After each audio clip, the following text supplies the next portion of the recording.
Hey everyone, this is Frank. Just wanted to say a quick word of thanks to all of you for listening, and to those of you who have left us iTunes reviews. Really means a lot to us, so thanks for doing that. And if you haven't, please just consider taking the time while you're listening to the show today to go ahead and leave us a quick review. If you like the show, it would mean a lot to us, help us get visibility, spread the word. Another thing you can do if you want to participate a little bit more in the show is shoot us an email at beerwithgeeks@gmail.com or tweet at us at Beer with Geeks on Twitter, and we would love to hear from all of you, and we might even read your feedback on the show. So thanks for that, and enjoy the show. Bye. Thought Bubble Audio.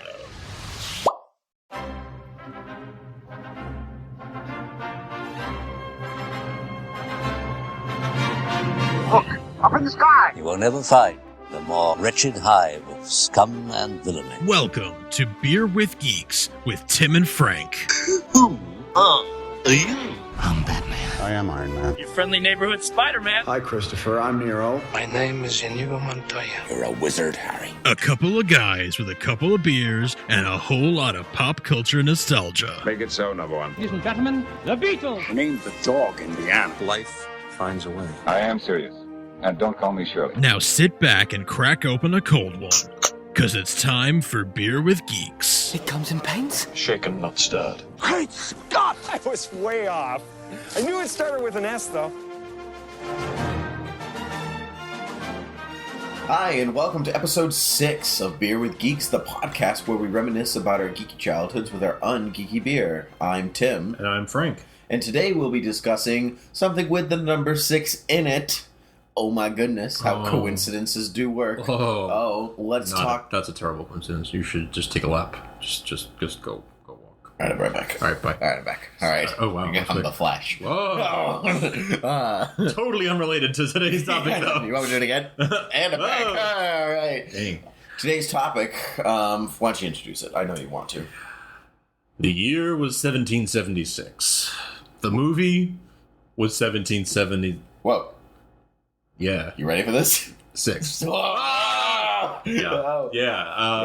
We're both musical fans. Tim and I are both fans of musicals. We are. And one of our favorites that we share is 1776. 76. Well, now sit down there, Frank. Sit down, Tim. Oh, for God's sakes, Tim. Sit down. Yeah. All right. This is one. I feel like this is something that many children for a couple of generations now have been watching when they study American history at some point. Yep. The teacher decides what's a good movie I can put on. What's an appropriate movie I can put on? Somewhat appropriate. Your choices are either The Patriot or 1776. Yeah. So, or National Treasure. Or National Treasure. Yeah. And so, which one about our nation's history would you prefer to put on? Exactly. You know.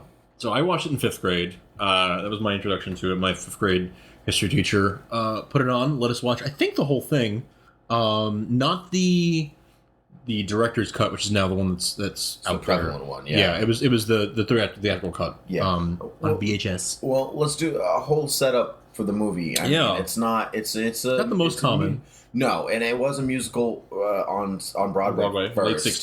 Mid 60s, yeah. And it's about the signing of the Declaration of Independence. So you follow John Adams mostly. But also Thomas Jefferson and Ben Franklin. Those are your 3 big ones. You know, John Hancock. Edward Rutledge from South Carolina. Yeah. You've got the whole Pennsylvania delegation of John Dickinson. Yeah. Some of the Delaware delegation. That's right. Colonel McKeon, Caesar Rodney, of course. A bunch of names you know and names you don't know so well. Yeah. But they're all real signers of the Declaration of Independence. Yeah. That guy whose name I can't remember that didn't want to be remembered. You know, like that's exactly what he right. Yeah. Right. And so actually, I know more about John Wilson. Judge Wilson. George. It was Judge Wilson. Yeah. Because Judge Wilson. That's what you remember. Right, yeah. Okay. Yeah. I don't think it was a George. I think his name was John. I think it was John. Okay. Well, he didn't want to be remembered, so he got his wish. It was perfect. And so you follow these characters through, and there's this John Adams and his wife and their long distance relationship, and whatever else, and Thomas Jefferson and his wife, and when he wasn't making making other children with other people. Right. Correct. Before that was even a thing. Yeah. Yeah. And so, I was introduced to this film not through school, but through my father. I can see that. And we found he talked about this I remember him talking about it. And he was like, I want you to watch it. I know you'll like it. Mm. And then we finally found it like months later. I remember finding him like, Dad, this is the movie, right? And he said, yeah, let's get it. And so we got it and watched it, and I've been obsessed ever since. And now he and I watch it every July 4th, roughly around the time, except for this year because I was not in the country, right? Which is a shame. But the lasting impact on me that I don't understand how it got to that place. It's me neither. I remember the music was it's musical. That was the thing that I think gripped me the most on my first viewing. Sorry. Yes. All right, sorry. Excellent. I'm not even listening but to you. so good. It's so Also good. And we both of us can like sing the entire every song in the show. Of every yeah. Most of the I would say that it's not like a Phantom or a Les Mis or anything, or a Sweeney Todd, and it's not. There's no recitative. There's just. It is straight old school musical. It is old school musical. Yeah, it is old school musical. It's not a classic per se. In the I would not in the same way that like My Fair Lady or Sound of Music or Cinderella, not like those like Rodgers and Hammerstein greats or anything like that. But it is of the same, cut from a similar cloth. It's very much of the same style. At the time, it was modern for its time. It was modern. It was raunchy. It still is raunchy. It still is kind of raunchy in a lot of ways. Yeah. Ben Franklin. Yeah, exactly. I don't know that I would say it holds up particularly well, especially the film. No, the film is definitely a product of its time. It's a product of its time, and it's a product of Mr. Feeney. Yes, Mr. Feeney is John Adams. Worth it for that, and does an outstanding job. Yeah, even that is a product of its time now. Because that's true. Yeah, that's true. Yeah. But seeing, I forever. Since seeing that movie at age 9 or 10 or however old I was, the age I saw it. Yeah. I will forever. Whenever I read John Adams' writings, I hear it in Mr. Feeney's voice. Me too. Yeah, I hear all of those people. I hear not that you read too much of John Hancock's writings, but when you think of John Hancock, I think of that face. I think of that voice. Rutledge, Adams, Franklin. They are what's implanted in my brain. Yeah. Yes. And what's interesting is that they got when they made the film. Film was made in 1973. Show waited until 1976. I know, right? And maybe some things had been different if they waited until 1976 in the film. But but which we'll get to in a few minutes. But it was made in 1973, Warner Brothers, and they got the Broadway cast, the original Broadway cast, for the most part, to come back and reprise their roles. So what you have is these seasoned actors, excellent actors, who have played these roles for hundreds, if not thousands, of performances. You're seeing the closest thing that you can get to actually seeing this show on the stage. Yeah. And what's really interesting is that it's shot long shots, yes, almost like watching a stage production. Exactly. And I think that's because I'm not sure if it was the same director that directed it on stage, but it was very, very similar to it was definitely done in that style. Even the lighting, if you think about where it'll be like dark and there'll be a spotlight on one person, you don't see that in film. Even in the 60s and 70s. You didn't really see that in film. Very stylized version of film to watch that. Yeah. And it was done because it was done in a stage production style of a movie. It's shot on sets and on location in a lot of scenes. It's not shot on a stage, but it's and there's no audience or anything. It's in that sense it's done traditionally for a film, but it does have that feel of watching a stage production of something. Maybe that's where it feels like it doesn't hold up. That's why I think it feels like it doesn't hold up. You're like, why is it dark and why is there just a spotlight on this one guy? Long scenes. So the scene in between. Oh, let me think about this. I know what you're talking about. There's a long stretch after the song "The Lees of Old Virginia." Yes, and then we'll sign our dual right, our Declaration of Independence. Yeah, whatever the name of that song is, which I can't remember right now. Mr. Adams, I think. But Mr. Adams. But Mr. Adams. Yeah. Yeah. That scene is like half an hour of the movie. Mm-hmm. One scene, uncut, just there. Yeah. And it's very long. Scene. It's a long, but extremely interesting. If you are at all interested in the signing of the Declaration of Independence. Right. So what's funny is they take history and they kind of twist it and make it fit into their box. Like, well, we need to hit these beats, and it needs to. Well, here's a song about this. Well, that's not quite the way it happened, but well, yes, now it is. Now it is. And that's fine, and it's fun, and it works for the film. It's not supposed to be a historical record, so it's fine. No, but no musical ever claims to be historical. Exactly. But it's the nature of the product you're delivering. But it's so fun. Yeah, and it's done so well. But yeah, there's that long stretch, and then there's another stretch towards the end of the film. Where there is absolutely no music, no songs, I should say, for, a good 30, 45 minutes. And it's supposed to be a musical, and you have these giant, like, deserts where there is nothing.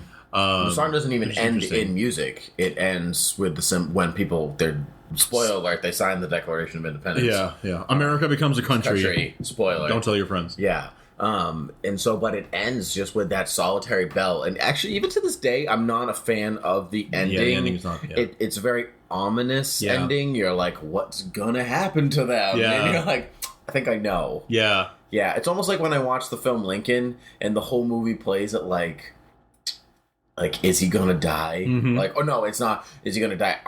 Are they gonna sign the bill? Mm-hmm. And you're like, they are. Mm-hmm. Like, it's not.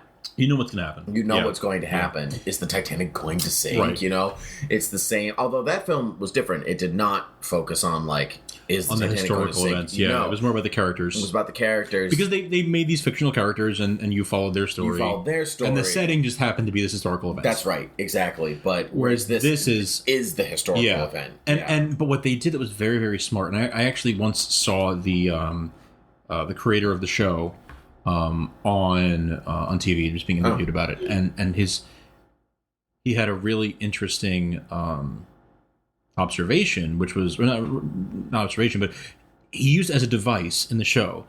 In Independence Hall, there in the room where the Continental Congress is meeting, there is a calendar, and every day they tear off the page for the next day. And so that serves as like the ticking countdown to like, well, we know on July 4th, like it's going to happen. Right. But oh my God, it's June 30th or whatever, and they don't have the votes to pass it. Yeah. What's going to happen? Like it gives you that suspense, even though you know where it's going to go. He actually thought it was very important to add that device because that gives you the suspense. It gives you like the time is running out feeling. It's like an hourglass. They're going to sign it.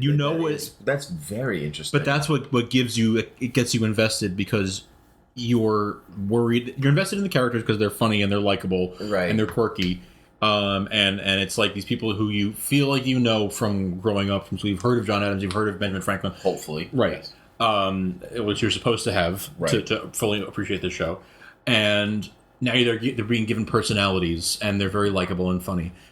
And so you want them to succeed in their goal, and there's only X number of days left, and what are we going to do? Mm-hmm. And that's what keeps it interesting. Even though you know what's going to happen. Right. Oh, that's very interesting. And it's funny that you say that, like, you know these people, that you know these characters, but it's, if you, like we did, I certainly grew up watching this show, or this film, anyway. I have seen it live. It was great. It was still, that stretch of scenes, still long. Still long on stage, yeah.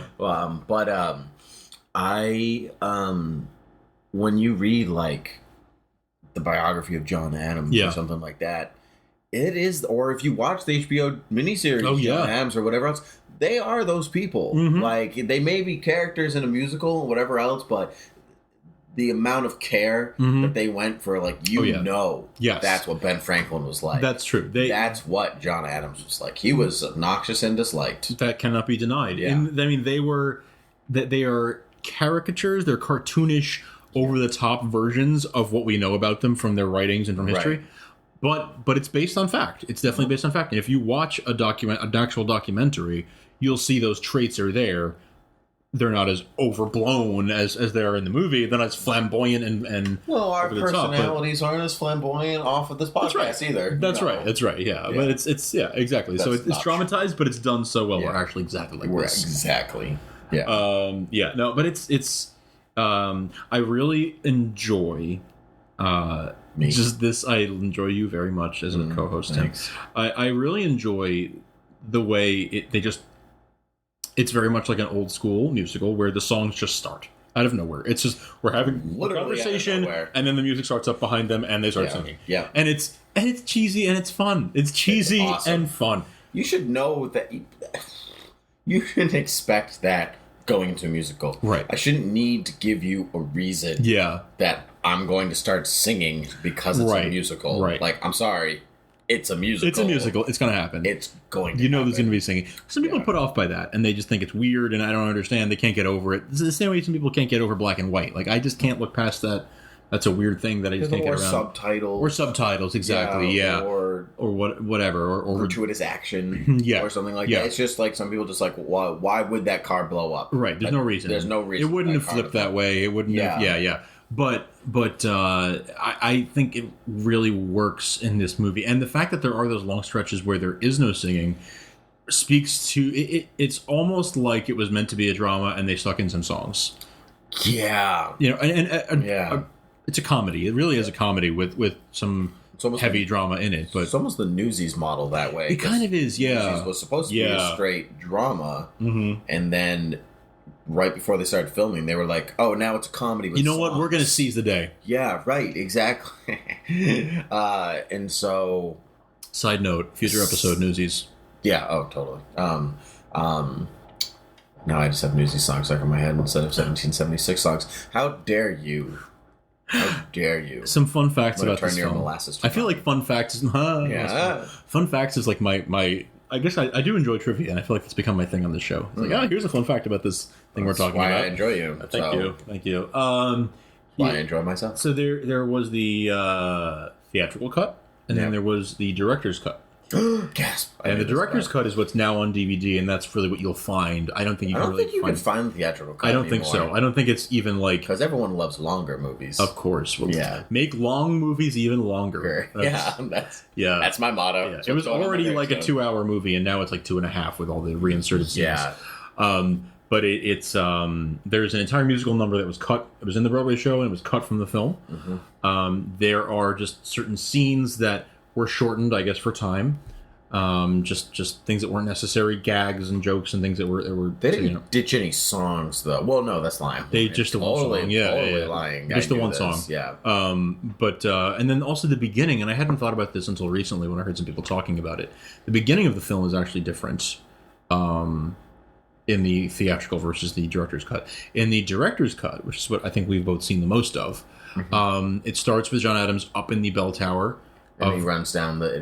with the Liberty Bell, and he gets called downstairs, so he runs down the stairs. And as he's running down the spiral staircase, the title just flashes 1776, and there's like background music. The overture plays. Yeah. And that's it.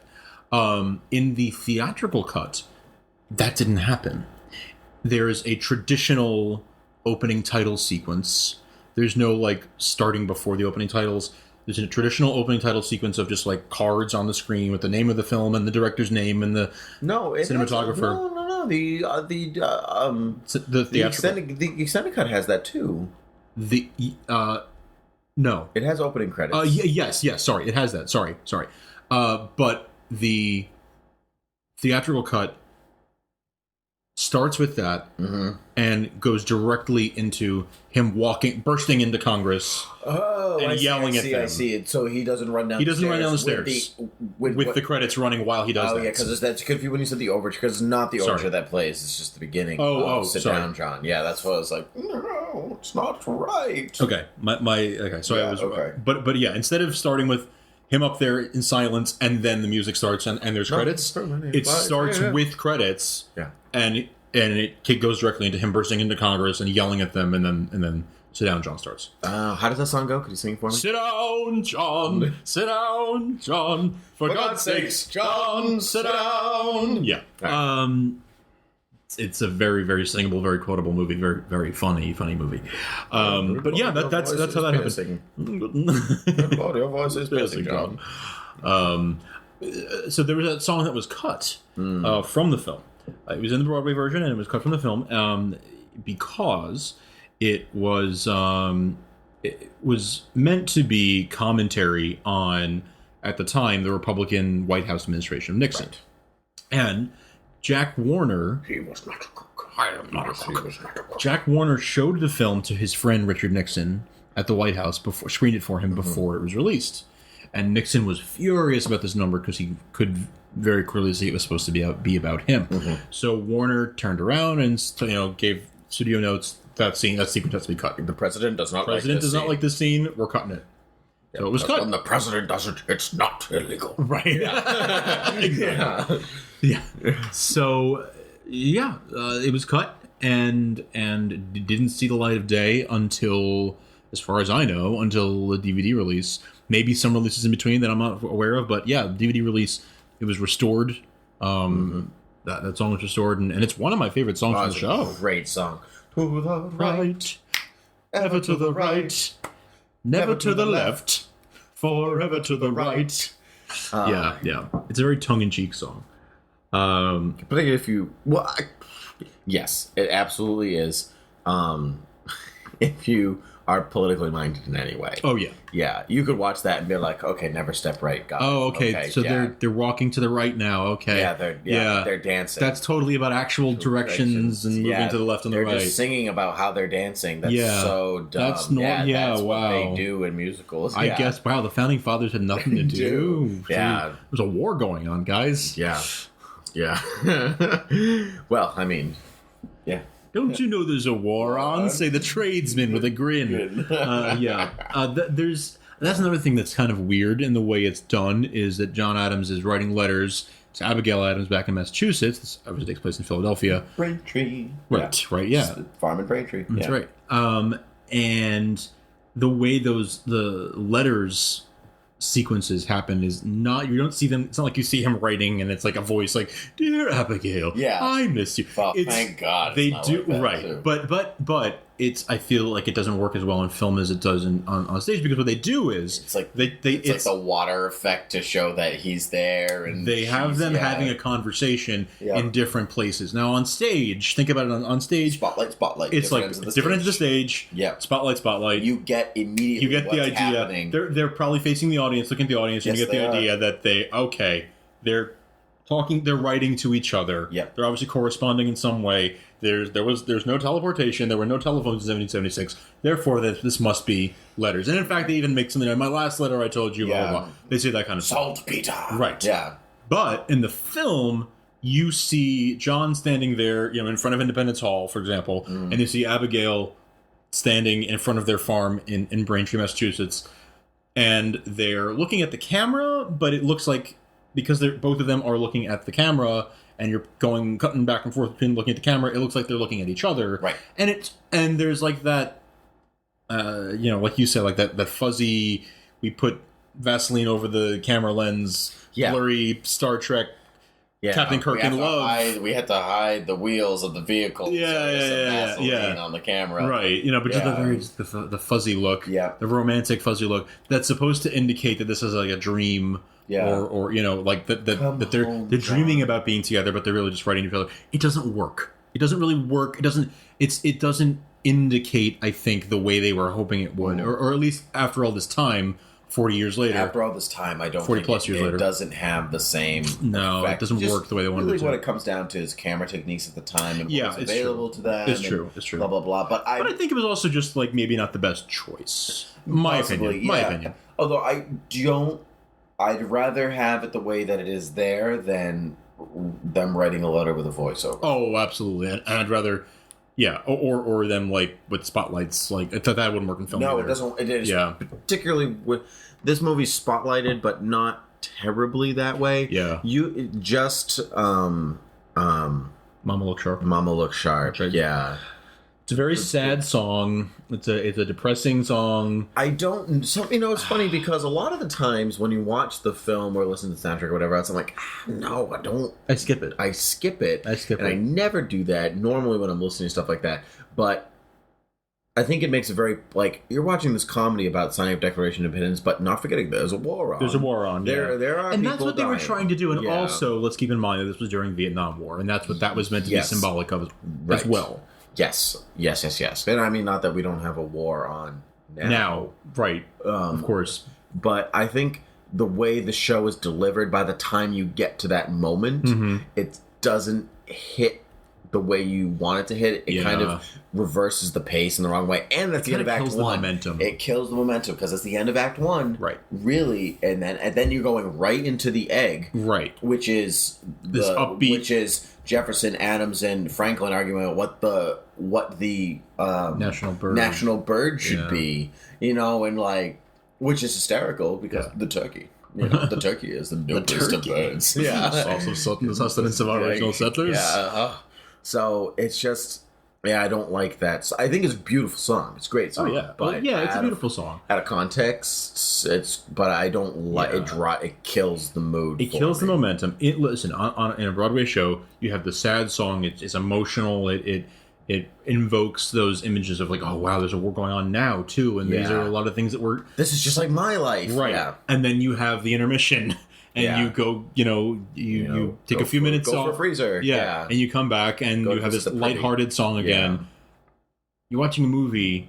They're building up this momentum. They're building. Yes, there are, in a sense, there are act breaks in a movie, but not the way there are in a Broadway show. So there's this, where this act break would be, here's this song, and it just feels like a moment killer, a momentum killer. Yeah. A showstopper in a bad way. It's just like, oh, okay, that was a downer. Now what? Make me laugh, guys. Yeah, make me laugh. And actually, the second act of the show has that. It has the egg, but the second act of the show, or in that case, the movie, it is a downer of an act because it starts off funny with the egg and the arguing of the birds, and that's it. Yeah, you go straight into arguing about slavery, arguing about all the, that's when you get to the point where you're like, oh my god, it's June 30th and they haven't agreed yet. The entire South delegation walked out of the Continental Congress with no sign of coming back. Franklin and Adams start fighting about, where they need to stand their ground and where they need to. Caesar Rodney's not there. Caesar Rodney's not there. Yeah. It gets. It's hot outside. Someone didn't open up a window. Oh yeah.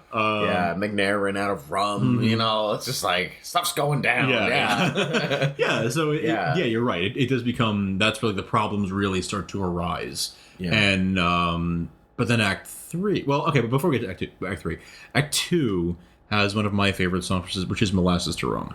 Molasses to Rum. The guy who played Edward Rutledge they wanted him in the Broadway show, but he was unavailable at the time. And when they made the film, they got him. Oh, I didn't know that. That's very interesting. It was written with him in mind. The role was written with him in mind. And then they got him. If you've seen Mad Men, this is the guy who is the head of Lucky Strike. He's the older gentleman. In the first episode of Mad Men, actually, the first time I saw Mad Men, I was shown that episode and I saw him and I was like, "That's Edward Rutledge from 1776." Okay, I like the show. Yeah, I was in college. I was in a show called Urinetown. Oh yeah, of course. Which is love that show. It's hysterical. In the original cast, he plays the bad guy in the original cast of the show. So I was listening to the recording and I was like, I know that voice. Yeah. It's Edward Rutledge. Yeah. Caldwell B. Gladwell, played by Edward Rutledge, played by a guy whose real name I don't know. I don't remember his name. Yeah, but outstanding performance and outstanding actor in general. But really, really love that song, and it's very. That's another powerful song that could be seen as a momentum killer, but the way it's placed and the way it's performed, I think it helps to progress the story a little more than Mama Look Sharp does. Way more. It's more integral to the story at that very moment. Yeah, absolutely. It advances the plot. Just in our last couple of minutes here, we're gonna get real. we're gonna get serious. No, and then Act 3, things start to turn around. They because we've crossed the Rubicon. Right. The bridge has been burned behind us. Come what may. Yeah.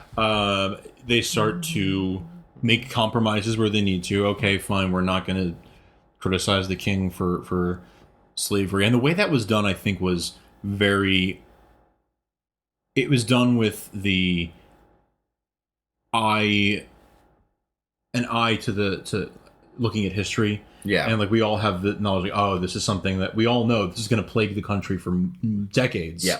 For many more decades before it's finally resolved. Roughly almost a century. Almost a century. Yeah. I was going to say just about a century. For about 90 more years, yeah.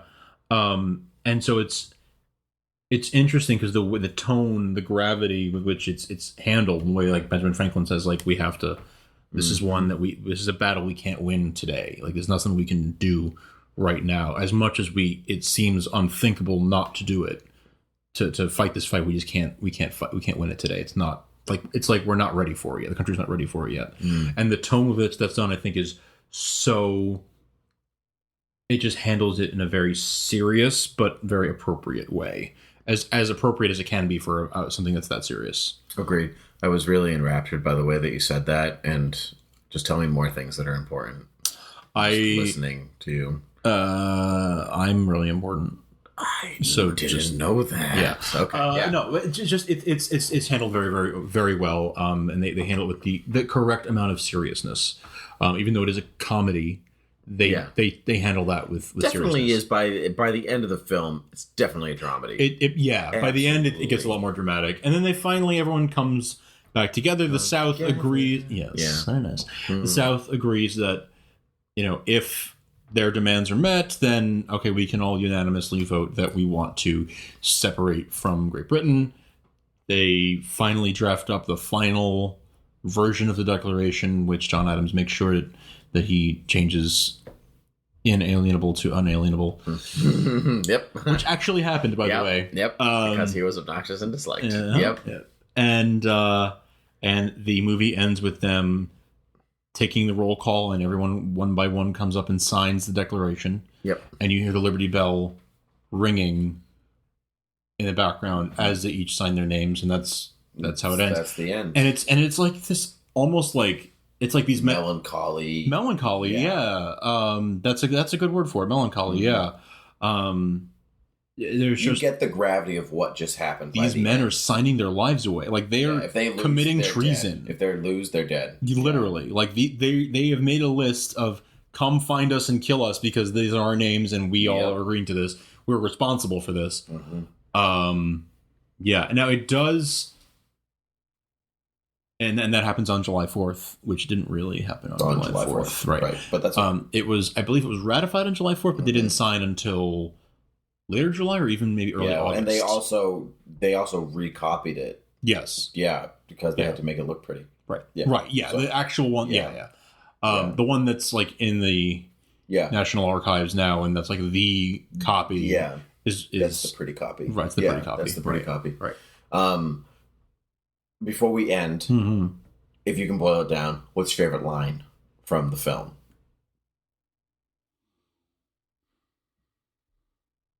I think it's the one where, and I can't quote it completely because it's kind of a long one, but it's the one where Adams and Franklin are talking, and Adams is feeling down on himself, and he's saying like, he's talking about Franklin and Washington, and Franklin the horse. And Washington. No, Franklin, Washington, and the horse conducted the entire revolution together and won the or whatever. Yeah. He's like, and Franklin's like, I like it. Yeah.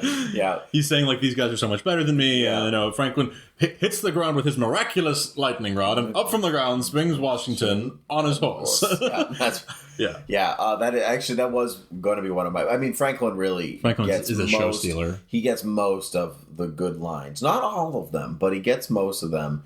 And I mean, like stuff like "I invite you along, but talking makes her nervous." Stuff like that. What's the matter? You've ever been in the presence of greatness before. You know. Latest thing from Europe, John. It's called music. Yeah. So, John, please, your voice is hurting my foot. Stuff like my favorite line, though, I think, is actually Thomas Jefferson's line. Okay. And when Jefferson's been like hidden away up, writing the Declaration for a week, and Adams and a week. The entire Earth was created in a week, and then Jefferson says, "Someday you must tell me how you did it."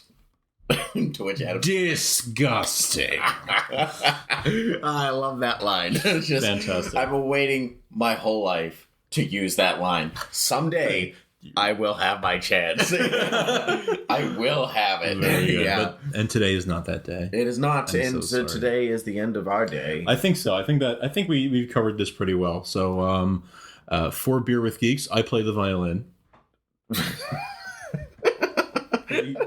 Plays the violin.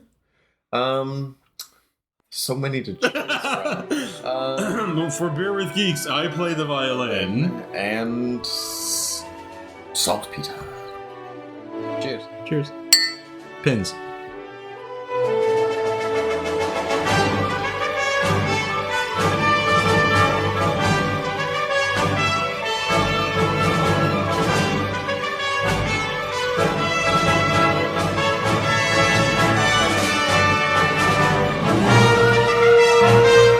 This podcast is intended for entertainment and information purposes only. All character names, sound effects, and quotes are registered trademarks and/or copyrights of their respective trademark and copyright holders. All original content of this podcast is the intellectual property of Thought Bubble Audio Studios unless otherwise indicated.